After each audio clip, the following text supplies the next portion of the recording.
Good afternoon. Welcome. Thank you for joining me here today.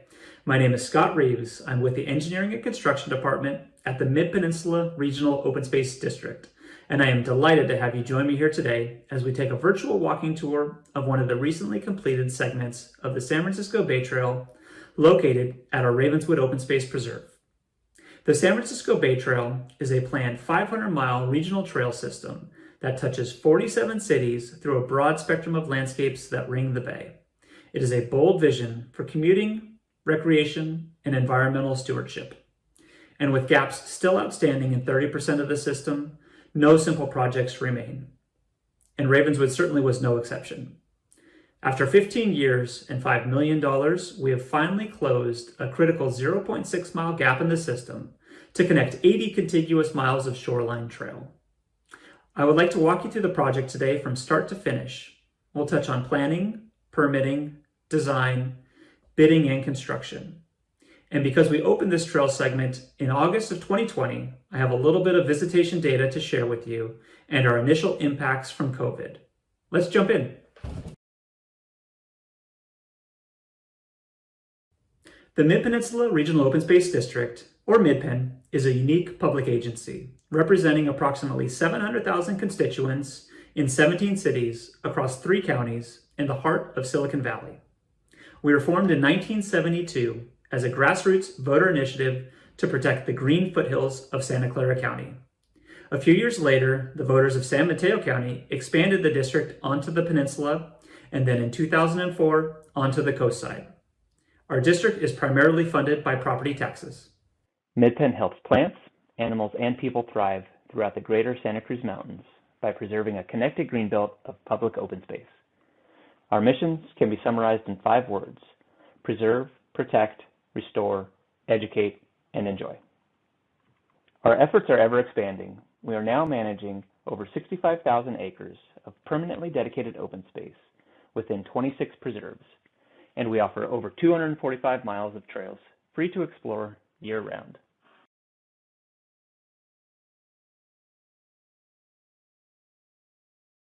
In 1987, Senate Bill 100 directed the Association of Bay Area Governments, or ABAG, to develop a plan for a regional trail system. The Bay Trail Plan, as it was formerly known, was adopted in July 1989 and included a proposed alignment, a set of policies and design guidelines, and strategies for implementation and financing. The planned 500-mile walking and cycling path around the entire San Francisco Bay will ultimately run through all 9 Bay Area counties, 47 cities, and across the region's 7 toll bridges. With over 350 miles now in place, the Bay Trail provides connection to open spaces, facilitates alternative commuting, and encourages healthy lifestyles. The Bay Trail has long been part of the Ravenswood Preserve, located here on the existing levee. But due to title fingers and property rights, it had no outlet or connection to the north. It terminated at a lookout. It was in poor condition and difficult to maintain. Through our ADA self-evaluation process, several ADA barriers were also identified. In 2014, MidPen voters passed a $300 million bond measure, known as Measure AA, to support 25 top priorities of natural resource protection and outdoor recreation. Among these top priorities was to improve the Ravenswood Trail and close the critical gap to connect 80 contiguous miles of Bay Trail. We are very fortunate to have this funding support because it makes costly and complex projects like this one feasible.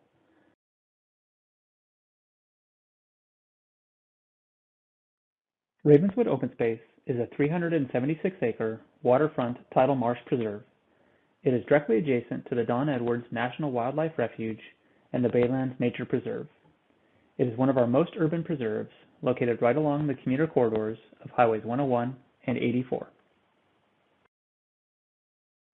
Ravenswood Preserve is completely surrounded by tidal fingers. Because of this, the Bay Trail, which runs through the preserve, has no outlet to the north. It terminates here at our north observation platform, thus generating a 0.6-mile critical gap in the Bay Trail that we're talking about today. Our preserve straddles San Mateo and Santa Clara counties, as well as the cities of East Palo Alto and Menlo Park. Our neighbors include private residences, the San Francisco Public Utility Commission valve lots, and their associated infrastructure including the Hetch Hetchy pipelines, the San Mateo County Transit District's Dumbarton Rail Line, and PG&E's high-voltage overhead transmission lines. We're also immediately adjacent to several large tech campuses. Ravenswood Preserve has always been a thriving locale, from a lonely daily life to a gold rush era town. In 1848, a 1,500-foot wharf was built here to access the relatively deep bay water. A few years later, a town was also established with the hope that the Central Pacific Railroad would choose Ravenswood as a terminus for its rail line, but the railroad ultimately went to Oakland instead, and Redwood City, not Ravenswood, became San Mateo County's most important port. Eventually, the wharf fell into disrepair, and the area was later used as a county dump site. In the 1950s, the Leslie Salt Company turned the marsh into a salt production pond by surrounding it with levees to keep out the tides. Midpen purchased the property from the Leslie Salt Company in 1981 and opened Ravenswood Preserve to the public in 1989. Restoration of the tidal landscape was completed in 2001, allowing bay water to once again actively flow in and out of the rich network of sloughs and channels so that the marsh may naturally rebuild itself. Lush salt marshes like this one once ringed the bay, but today only about 10% of those original marshlands remain because of human activities. These native wetlands provide an important buffer for high tide events and rising sea levels. They provide habitat for a wide variety of animals, like crabs, shrimp, fish, birds, and mammals, including 2 endangered species: the Ridgway's rail and the salt marsh harvest mouse.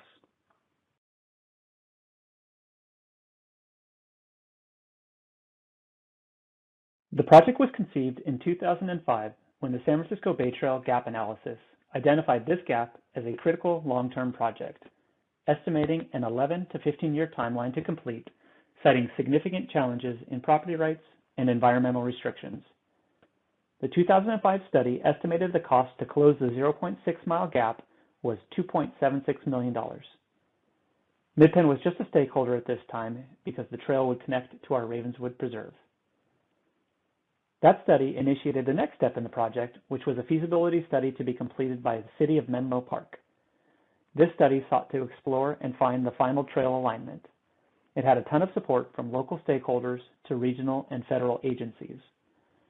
Many alignments were considered in the vicinity and even further north into the Don Edwards Wildlife Refuge.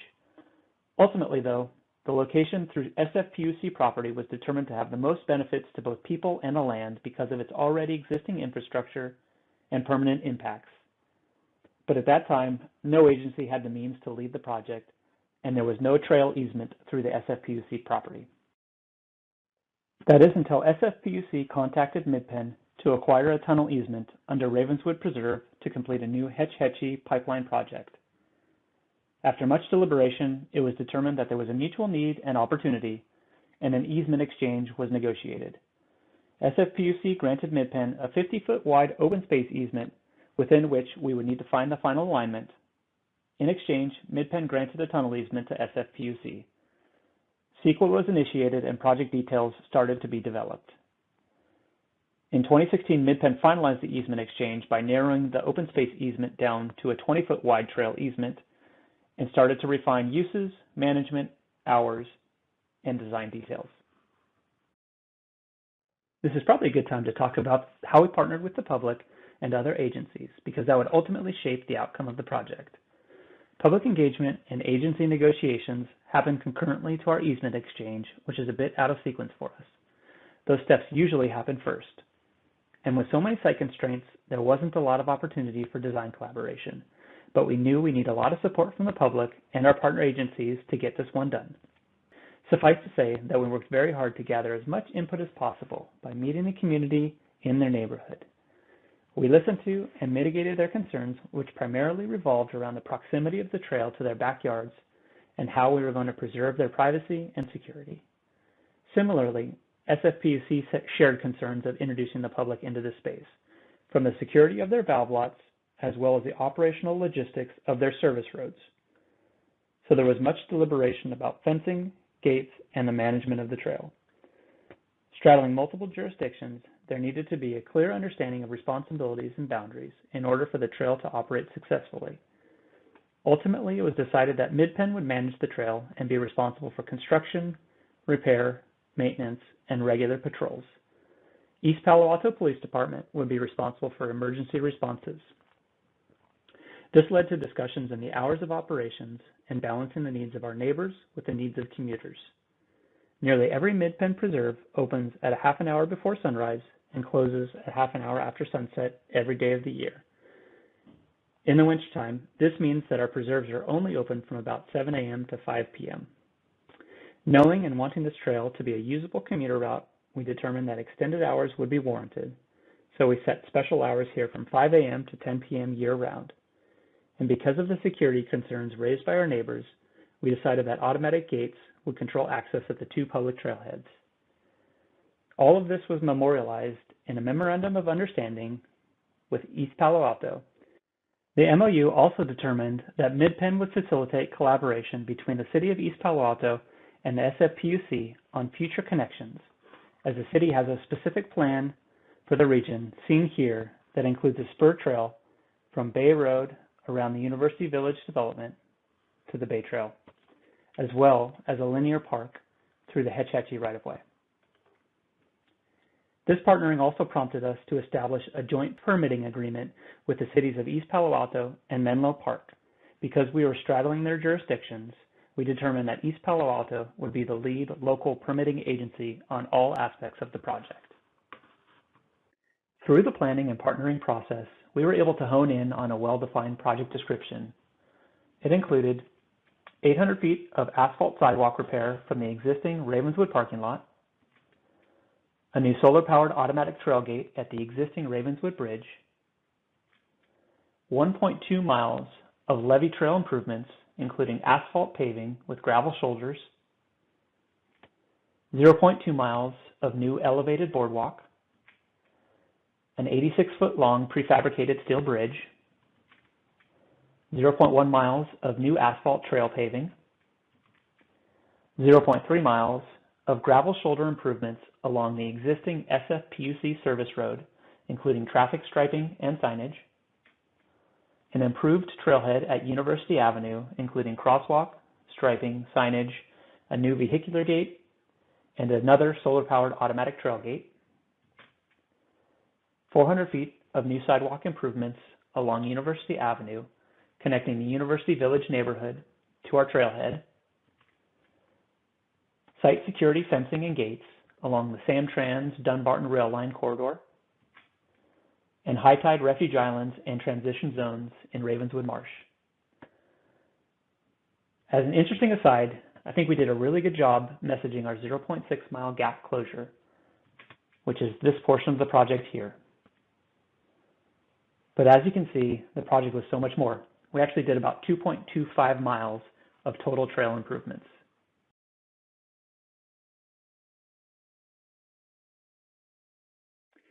I should start off this portion by acknowledging that this project was very desirable from a funding perspective and satisfied the initiatives of a lot of different agencies. Once we were able to get the project started with seed funding and our bond initiative, we were able to qualify for several grants. For starters, approximately 75% of East Palo Alto is designated as a disadvantaged community, and the rest is designated as low income. East Palo Alto is also designated as severely park poor. The Quimby Act of 1975 sets a statewide target goal of 3 acres of parkland per 1,000 residents. The city falls well below this ratio at 0.83 acres of parkland per 1,000 residents. In fact, it has the lowest ratio of municipal parks per capita in San Mateo County for a city of equivalent density. East Palo Alto is very small in area. All of the residents live within 2 miles of this site. The project offered to increase direct access to open space here, as well as connect the residents to regional open spaces without using a car. And by completing the gap in the commuter route, the project could demonstrate offsets in greenhouse gas emissions and reductions in vehicle congestion and air pollution. We received funding from the Association of Bay Area Governments, or ABAG, the County of San Mateo, Facebook, California Natural Resources Agency, County of Santa Clara, and Caltrans. I think there were a couple lessons learned here for us. One, it's possible to take seed funding and leverage that to find other sources of funding. Also, it is important to recognize the amount of time required to manage grants. We could never have accepted this amount of grant funding unless we had a team of administrators to help implement.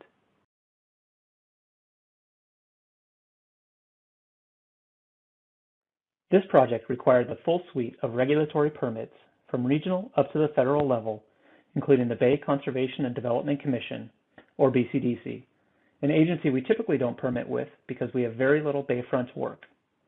As you can see from this final mitigation table, all regulators seem to agree that the permanent conversion of habitat from the introduction of the boardwalk into the marsh environment would require mitigations. The amount of mitigation was determined by the square footage of each individual post installed into the marsh, the shading that the boardwalk would cast over marsh plants, and the conversion of marsh habitat into a tidal finger from the weight of construction equipment moving back and forth through the work zone. The mitigations included purchasing tidal wetland mitigation credits from the San Francisco Bay Wetland Mitigation Bank and making high tide refuge habitat enhancements in the transition zones and in refuge islands. This exhibit shows our proposed mitigation high tide refuge habitat enhancements in green.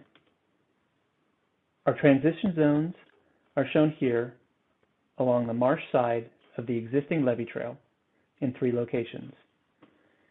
And our refuge islands are shown here and here, approximately 200 to 300 feet away from the levee trail into the marsh. Here's an example of a transition zone enhancement. They're located on the marsh side of the existing levee trail. They're approximately 50 feet in length and comprised of native plantings and weed eradication. And here's an example of our high tide refuge islands, which are small raised earthen mounds planted with marsh gumplant and saltgrass to mimic slough channels. They are constructed slightly above the high tide elevation to provide refuge for small mammals during high tide events, and they're located at least 200 to 300 feet into the marsh, well away from human interaction. Later on in my presentation, I'll talk more about how they're constructed. Returning to our project impacts and proposed mitigations exhibit, I wanted to talk about all those little dots shown in the marsh. Those are confirmed observations of Ridgway's rails. I think it's pretty clear that we have suitable breeding habitat here. This was confirmed through our consultation with U.S. Fish and Wildlife Service biological opinion, which determined that any construction within 700 feet of the marsh needed to be completed between September 1st and January 31st so as to avoid the breeding season. And here's how that impacted our project. Everything east of this line fell within that seasonal restriction zone, including most of the boardwalk construction and all of our levee trail asphalt paving. Through our consultation with BCDC, it became clear that we would need to elevate the boardwalk to account for future sea level rise. This raised concerns about introducing the public into this area and the visual impacts to 3 properties in closest proximity to the boardwalk, located here. Although the boardwalk would only be raised a few feet above the ground in this location, there would be potential for the public to see into these backyards given the low height and poor condition of the existing fence. The initial solution was to construct a solid 7-foot-tall visual barrier along the south side of the boardwalk to enhance privacy. That would have been located here. Not only costly to install, we felt this would be an easy target for vandalism. It would create a blind corner for cyclists and an obstruction of bay views from the boardwalk. Through a simple sightline analysis, we determined that a viable and less costly alternative was to replace the existing fence with a taller good neighbor fence. Considering the entirety of the existing fence was in disrepair, we felt this was a mutually beneficial solution. And this was only amplified by the amount of vagrancy and vandalism reported along this fence line. All of these hiding places and all of the trash were removed in the process. And our intent was not to dispute property boundaries or ownership of the fence, so it was reconstructed in the exact same location with the exact same responsibilities for maintenance and repair. We did enter into an agreement with each owner to memorialize this understanding and to allow for temporary entrance into each property to complete construction. This is a great example of a public-private partnership at work.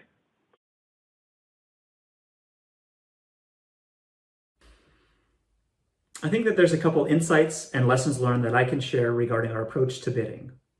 We understand that our projects are complex and they're often in hard to reach locations with permit restrictions that can make them challenging to build. And so it's hard for us to find qualified contractors to bid our work. And that's why contractor outreach is so important to us during the bid phase. And we do this in several ways. We often host meet and greets with contractors to help them learn about our upcoming projects and how to bid our work. We will also send direct emails to qualified contractors to get a specific project in front of them to look at. And we will also try to learn from other projects that have come before us so that we can avoid pitfalls or mistakes. And for the Ravenswood project, we were fortunate enough to follow one season behind the City of Palo Alto in their Lucy Evans Boardwalk reconstruction project. In fact, we were on the same schedule just 1 year later, where we were trying to bid in the spring, award the contract in summer, and then start the project on September 1st when our seasonal restriction would lift, and complete the project by January 31st when the seasonal restriction ended. From that project, we were able to find a qualified pool of contractors to reach out to raise awareness about our bid. But more importantly, we had extensive conversations with the City of Palo Alto to learn everything that we could about their project, understanding that because of the seasonal restriction window, we couldn't afford any pitfalls or delays or mistakes, which would kick our project out into 2 seasons of construction. And the most important lesson that we learned from the city was that they had a significant delay in the delivery of their Alaskan yellow cedar lumber, which is the substructure to the boardwalk. This was apparently due to a prolonged submittal period, along with delays in the actual material delivery. It comes from all the way from British Columbia. And the city took delivery in November, and it made it very difficult for them to complete the project by January 31st, and we couldn't afford that.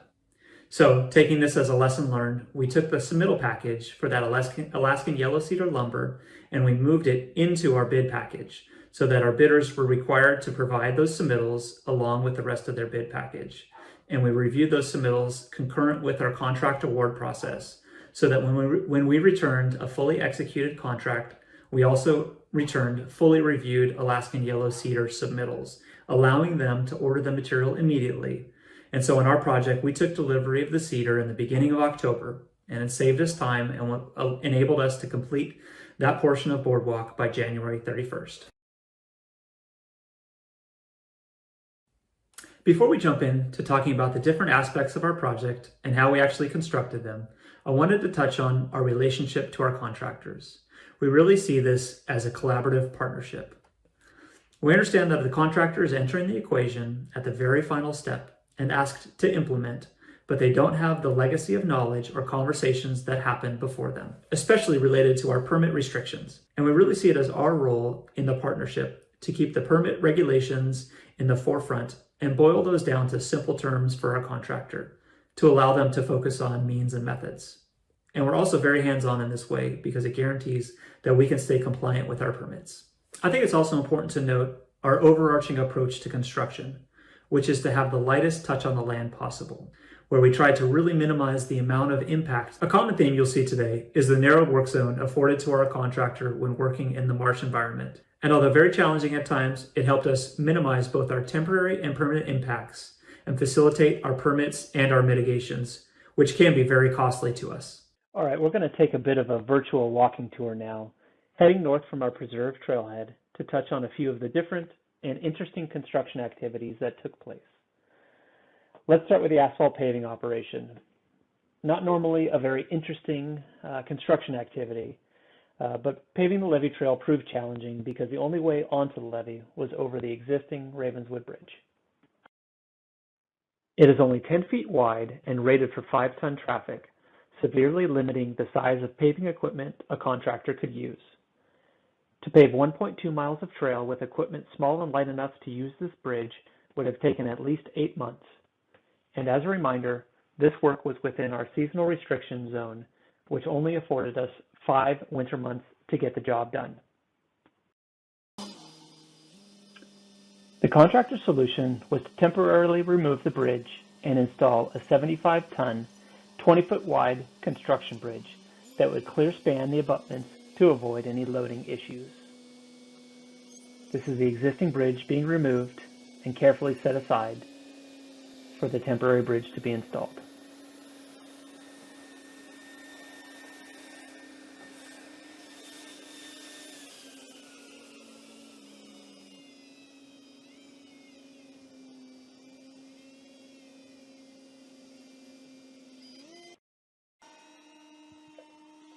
It was a very calculated work activity, down to the location of the crane, where to assemble the temporary bridge, where to store the existing bridge, and how to do it without any collateral damage to the environment or surrounding improvements. And the contractor needed to work quickly too, because Bay Road would only be closed for one afternoon. And once in place, the temporary bridge allowed fully loaded asphalt trucks carrying 25 tons of material to roll into Ravenswood Preserve.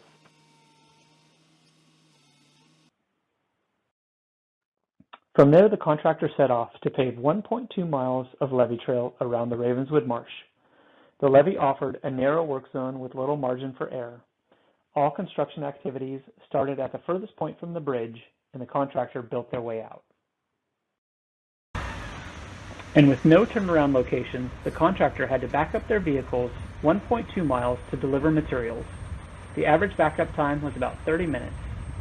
This is where we could have benefited from some additional temporary impacts in our permits to allow for turnarounds and passing zones. Here were the typical pre-construction existing conditions. And here's the finished product, an 8-foot wide trail with 2-foot gravel shoulders that meets our easy access trail standards. Continuing on our virtual walking tour, we are still on the preserve levee trail, now in the northern section of our preserve near the new boardwalk.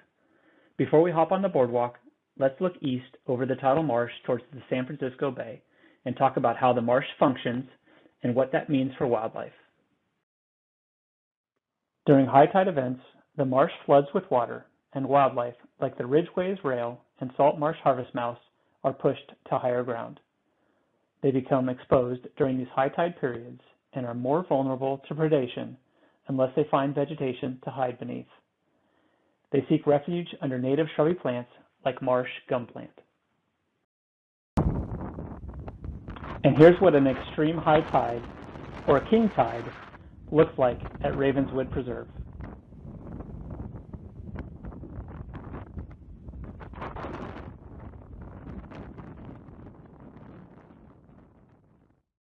As mentioned previously, we constructed 2 types of wildlife refuge mitigations as part of this project: transition zone enhancements and refuge islands. Both support endangered species during high tide events.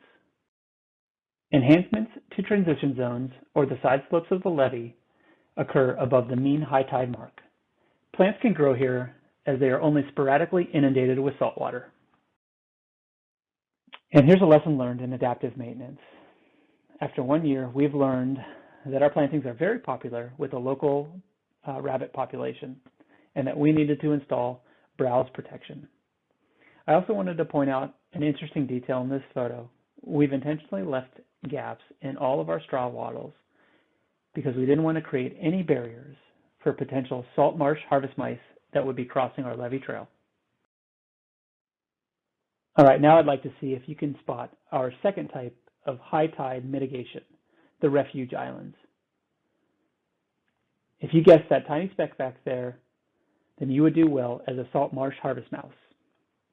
The refuge islands are constructed several hundred feet out into the marsh. Temporary plywood sheets are used to support people and wheelbarrows. They prevent the formation of trails that might lead predators to the new islands. The paths are removed once construction is complete. The first step in creating a refuge island is to remove the top 5 inches of existing marsh vegetation and roots and set that layer aside. The next step is to collect mud from a nearby channel and use that to build a mound to the specific elevation above the mean high tide line. Finally, you take that harvested layer of vegetation and place that back on top of the new island mound, and then plant more natives like marsh gum plant and saltgrass. At this point in our walking tour, we're going to jump onto the newly constructed boardwalk. This is where the 0.6 mile gap closure begins. We will head west out of our preserve and across SFPUC land within our trail easement. And here's that westerly view before the boardwalk was constructed. The boardwalk held some challenges for us. First, our permits only allowed our footprint of permanent impacts to be the exact same width as our boardwalk. That meant that our wildlife exclusion fence, which would contain all of our contractors' activities, needed to be laid out by a surveyor because it was to be the exact same width and in the exact same location as the boardwalk.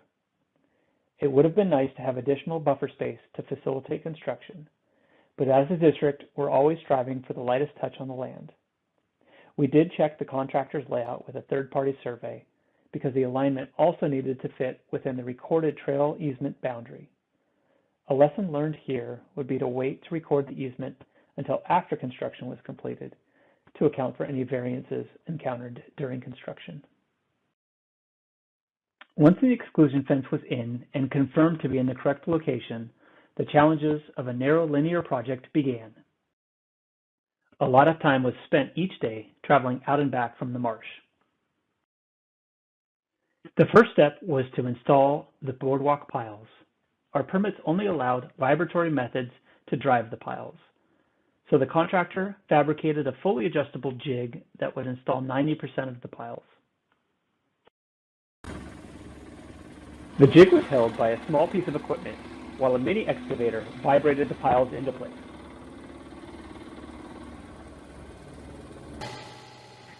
One constant threat with vibratory equipment is hydraulic fluid leak. A contractor had spill containment controls in place and a mechanic on site to check the equipment proactively to prevent spills. In all, 242 cedar posts were installed up to 26 feet in depth to support the boardwalk. Yellow cedar was used from British Columbia because of its ability to withstand the corrosive salt conditions without preservatives or chemicals. We had full-time biomonitoring supervision for all construction activities on the ground, and whether luck or skill, we didn't have any issues with wildlife. We even had a resident rail come inspect our work on low tide mornings. This did require brief stand-downs, but the contractor was usually back to work within 30 minutes. And in our contract, we had an allowance and a description for when the contractor would qualify for stand-down time compensation. Once the piles were in place, the contractor began prefabricating the remaining substructure in their staging area, and this was for a couple of reasons. We didn't want any debris or sawdust escaping into the marsh, but they also just didn't have any laydown space within the exclusion fence. This proved to be an efficient and accurate way to complete the work. The superstructure is all redwood. The contractor continued fabricating components in their staging area where feasible, and for the site cutting, they set up cutting stations using tarps and tables and waste bins, so there was no material escape into the marsh. The final boardwalk is 10 feet wide and almost a quarter mile long, and 700 feet of that length is located within the seasonal restriction zone, which means it was completed between September 1st and January 31st. There are 3 overlook areas with bench seating and educational panels. Continuing on our virtual walking tour west, we come to a seasonal pond and our prefabricated bridge. This is where our largest field change occurred. Each bridge abutment is supported by 4 piles. The piles were designed to be concrete, but that was not compatible with the vibratory installation method stipulated by our permits. We had to change the pile type to steel in the field. This caused delays and additional costs. The pile installation went so smoothly that some of the beams sank into the mud over 40 feet in depth without needing vibration. The bridge installation itself went very smoothly. We were fortunate to enter into an access agreement with the neighboring private property that provided us access into this area through their vacant land. It gave us a large staging area to assemble and install the bridge. This is another example of how the neighbors worked with us to get this project done. All right, let's do a quick map check as we're nearly at the end of our virtual walking tour. We've crossed the bridge, we've exited our seasonal restriction zone, and we've reached the end of our boardwalk. Our trail transitions to an asphalt surface with gravel shoulders, similar to the levee trail. And consistent with all the trails we've walked along to this point, this segment is fully ADA accessible and designated as one of our easy access trails. It is marked with traffic striping and signage to facilitate safe bicycle commuter use. As we keep walking west, the trail meets up with and shares a portion of the existing SFPUC service road. We get a lot of questions about our trailhead gates. They are solar powered and they open and close automatically every day. They come equipped with a manual push button to open the gates from inside if someone is inadvertently closed in after hours. And here's what that installation looks like. The battery, controller, and operator are all housed in a metal enclosure that is vandal resistant with only a 4-inch slot that allows the gate arm to operate. The enclosure has front and top doors that open completely to allow maintenance access to all of the components. And now we've reached the west end of our construction project at the new trailhead at University Avenue, where the second automatic gate was installed. It's important to note that this entrance is intended for commuters and neighbors, so there's no parking offered. From here, trail users can turn right and head north to stay on the Bay Trail, or turn left and head south using the newly constructed crosswalk and sidewalk to reach the University Village neighborhood or head into East Palo Alto.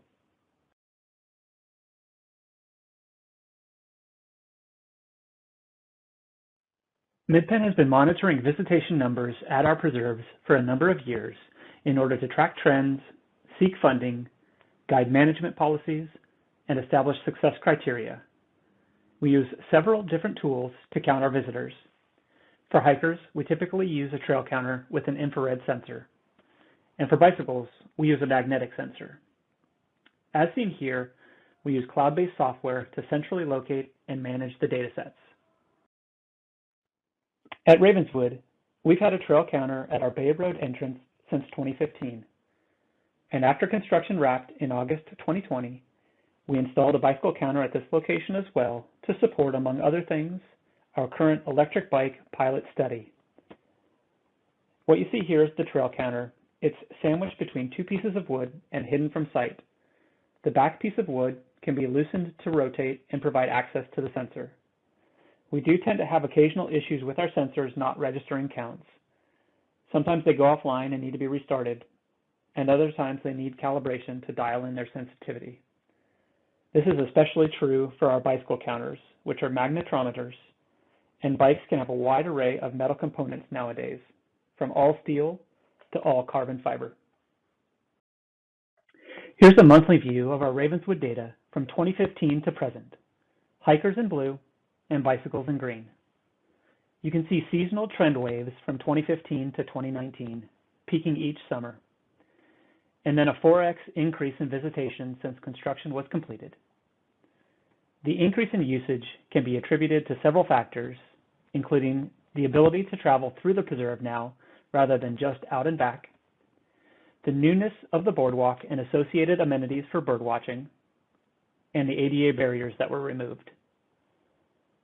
But all of our preserves have seen a remarkable jump in visitation during the pandemic, especially when travel restrictions, social distancing, and stay-at-home orders became most strict. And time will really tell whether increased visitation numbers are to be sustained. We are most curious to see how bicycle commuter traffic changes post-COVID with this new route now available to the tech campuses in Silicon Valley. We'll be watching that closely.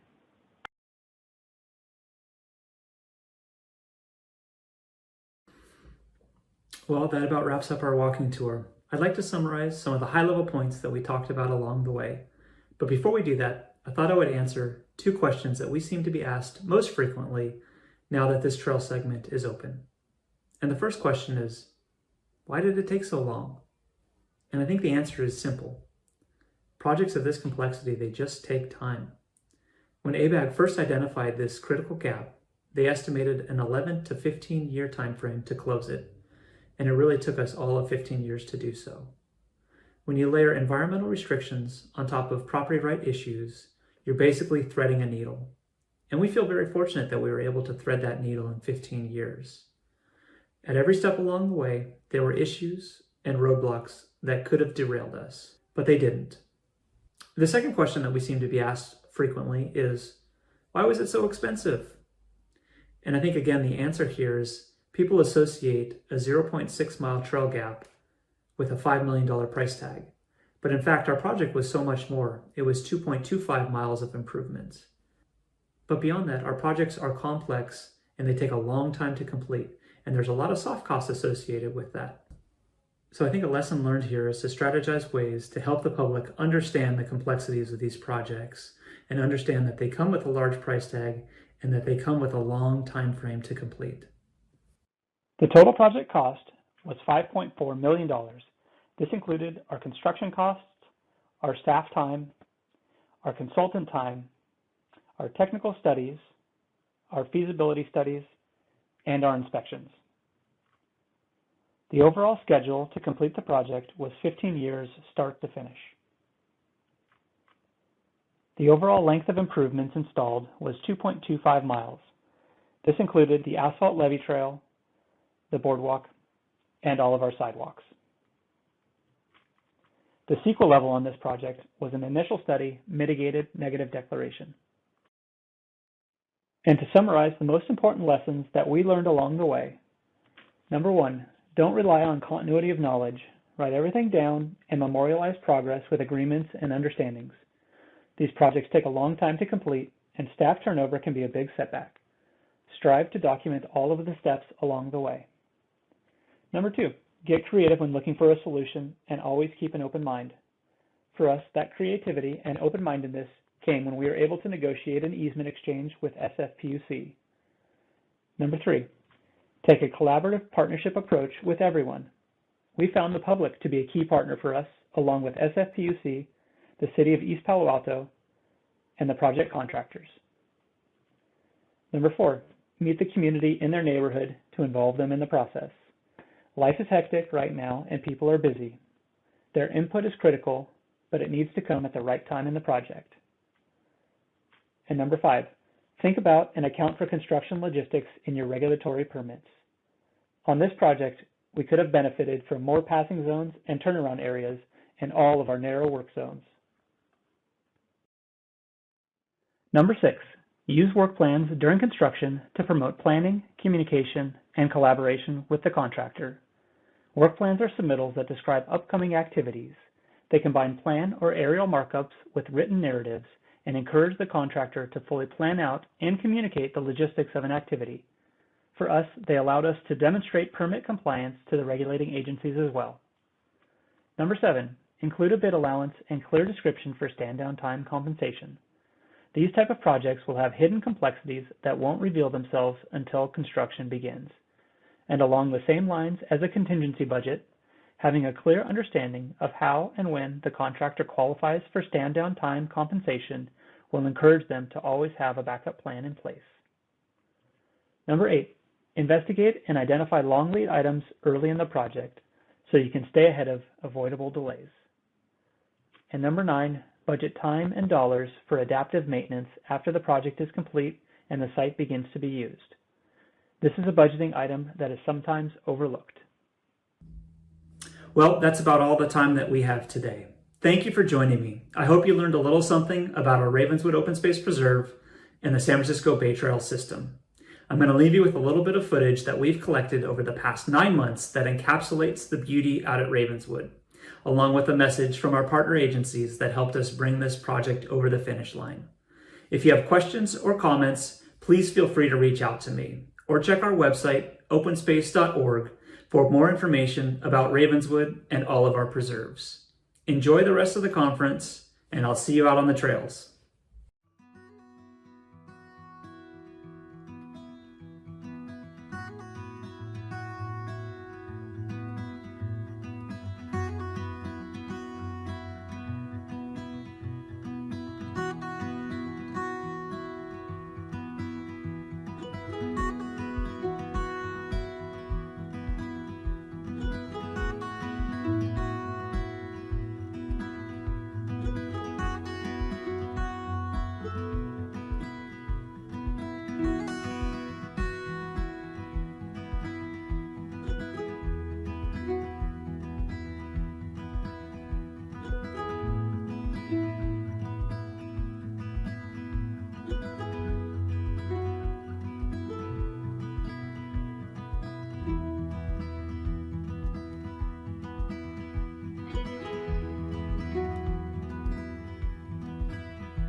Because this is the only Mid-Peninsula Regional Open Space District preserve on the bay, I'm especially pleased with the completion of this project that connects visitors and residents to birdwatching hikes on an uninterrupted 80-mile stretch of the Bay Trail. Thanks to the generosity and foresight of voters who approved Measure AA, Mid-Peninsula Regional Open Space District was able to be the lead planning and funding agency to bring the Ravenswood Bay Trail to completion and, more importantly, to the public. Hello, I'm State Senator Jerry Hill, and I'm delighted to celebrate the opening of the Ravenswood Bay Trail with all of you. This small but mighty segment is an important link in the 80-mile Bay Trail that connects our communities to nature. I'm so pleased that the state of California was able to provide a $1 million urban greening grant in support of the Ravenswood Bay Trail. This is very exciting as we continue to ring the bay. Hey everyone, Assemblymember Mark Berman here. I know that during the last couple of months with the COVID-19 pandemic, we've all come to appreciate even more the amazing open spaces and trails that we have here on the peninsula, where we can get out, get some exercise, and stay physically distant and stay safe. And I want to congratulate Midpen for the soon-to-be completed section of the Ravenswood Bay Trail, which will create additional access for the communities of Menlo Park and East Palo Alto to the bay. And I can't wait to get out there and enjoy it as soon as it's complete. This trail has it all. It closes a critical Bay Trail gap.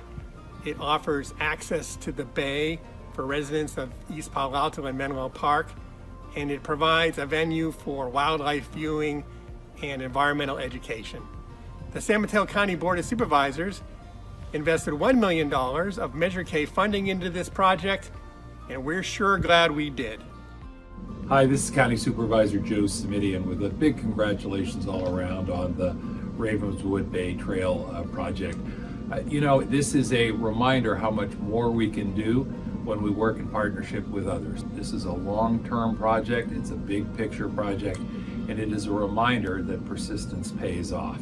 It is a way to connect the various communities in the Bay Area, and it means more than ever, in my view, when we start to talk about the importance of connection. So yeah, it's a great trail connection, but more than that, it connects all of us as part of one larger community, and that's a good thing indeed. Congrats all around. Hi, I'm Laura Thompson, manager of the San Francisco Bay Trail Project. Completion of the Ravenswood Bay Trail is a transformative event for our region. This trail completes the last gap in an 80-mile network connecting 8 cities across 3 counties, and it illustrates how the Bay Trail can function as a complete system.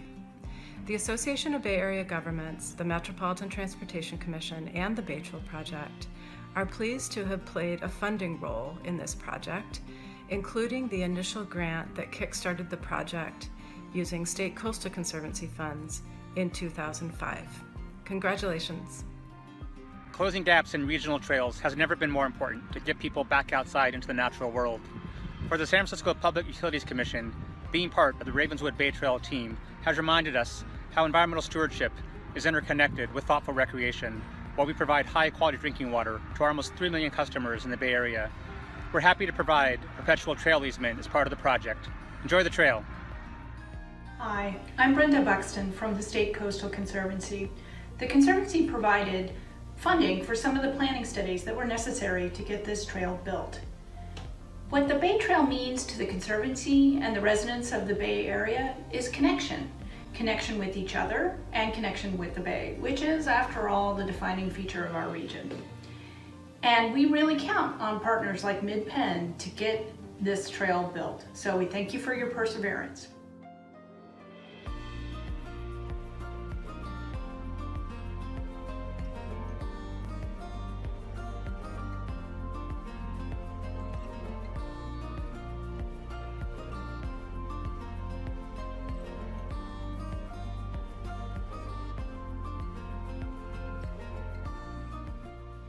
Access to the Baylands is important to our program because it allows us to facilitate connections to nature between the local community and this valuable ecosystem.